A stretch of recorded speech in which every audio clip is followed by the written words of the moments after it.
Hey guys, welcome back to another video. So I'm going to be creating a 3-part series where I go more in depth about what gear you need, how to take care of your gel blaster, and how to grow your gels. Now, some of the stuff in this video I have mentioned in my previous video, but I'll be going more in depth about them.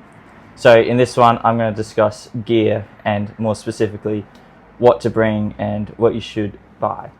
So first, I'll just be discussing general gear that I reckon you should bring to just any game really if you want to. So first and foremost, plenty of food and water. That's a given, always do it. And then I suggest just a Phillips head screwdriver, a multi-tool, and some Allen keys. Multi-tool can be used just when you're out on the field. Say if you're in a big field like Donnybrook, then you can just whip this out and repair your blaster on field. Same with the Allen keys. Allen keys are mainly used for attachments like your sights or your grips, anything like that. And this is just more technical really. I use this sometimes to take my belt off because it's pretty tight, or I use it to adjust the bottom of the grip for my blaster, so recommend those. And then I have a helmet. So I bought this helmet mainly to break up my figure on the field. That's hence the scrim, breaks up my head. And I'll also have it to film, so I've got this attachment on there so I can record my videos.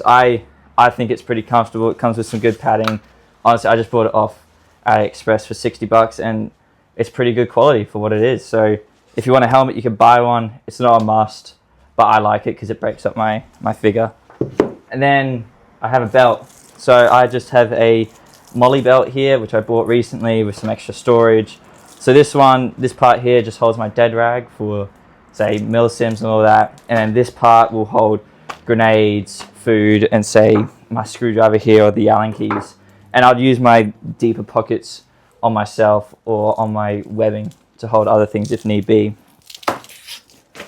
And then I have some gloves here. I just like the full ones just so my hands don't get dirty during the game really. And also it's camo. I blend in a bit better with it. You don't need these, but just a suggestion that I like if you want to keep your hands clean and everything.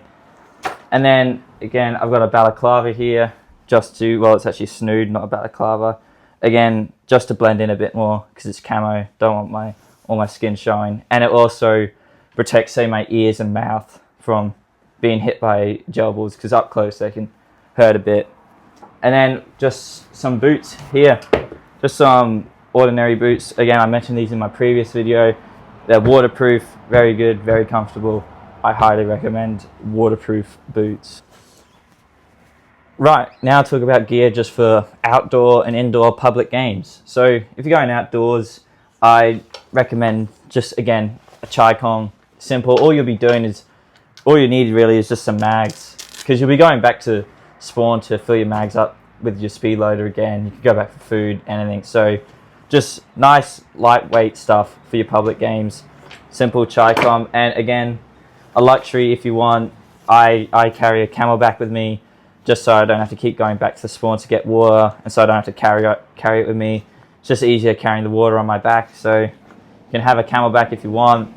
And indoor games, I just again suggest a Chicom. You don't need the Camelback, but Chicom again, lightweight. All you'll be doing is using your mags. That's it pretty much. And if you have a pistol, I recommend a drop leg holster, which would sit further down on your leg here, which I like because it doesn't get in the way of my belt and the rest of my kit, so it stays out the way and I can access everything.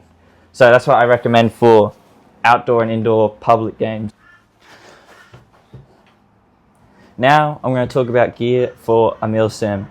First and foremost, again, plenty of water and food. I personally bring a little bit of beef jerky that I keep in one of my deep pockets here that I can snack on during the Milsim because I don't want to be going back and forth to spawn to get some food.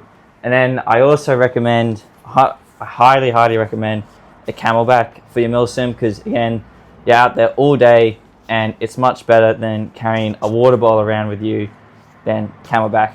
Camelback will just be better for transport. And then other gear. So for your Milsim, I recommend a better chest rig, 100%. This is my webbing. My friends call it a fake patent 83. And in here, I personally I just have some medical supplies in there, just in case someone on the field gets injured. I can aid them, and I am medically trained, so I can do that. And then you can also take a radio. Obviously, follow the laws here in Australia with radios, but I recommend a radio because you need to communicate with your team out there. And then also just carry like a multi-tool with you. Say for this pocket, I carry my multi-tool, just slide that in there, and then bang, I can fix my blaster on field. And in this pocket here, I just carry my speed loaders, and then up the top here, these pouches here, I just carry my mags, then got an extra storage pouch there. That's another thing I recommend, bring extra storage space to a milsim, because you never know if there's an objective that you need to carry where it might be easier to put it in a pocket or something that you have accessible. And that's what I really recommend for a milsim. Oh yes, I also recommend plenty of gels. You never know how many people you will be firing at. It might be a little bit, it might be a lot. So I recommend you bring quite a few gel balls, because you never know if you'll just be doing semi-auto, full auto, and how long you'll be doing it for. And along that note, bring extra batteries. I personally bring 3 extra batteries, plus the one that's already in my blaster, so I don't have to worry about running out of batteries or gels on the field. So that's been my video on basically more specific for gear. I'll be making other ones soon about how to grow your gels, and more specifically how to take care of your blaster.